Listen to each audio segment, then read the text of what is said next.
કેમ છો મિત્રો? વાત કરવી છે કુદરતે આપેલા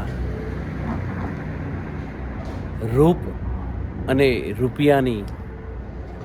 જો કુદરતે તમને સુંદર રૂપ આપ્યું હોય અને રૂપિયા આપ્યા હોય તો કોઈ દિવસ આ બંને વસ્તુ ઉપર ઘમંડ ના કરવું.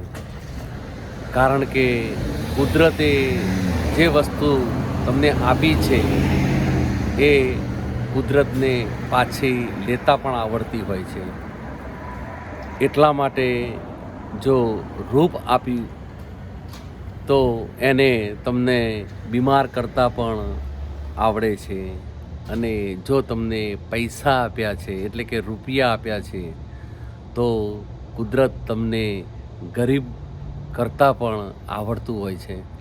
એટલા માટે મિત્રો, કોઈ દિવસ રૂપ અને રૂપિયાનું અભિમાન ના કરવું જોઈએ. Thank you. આભાર.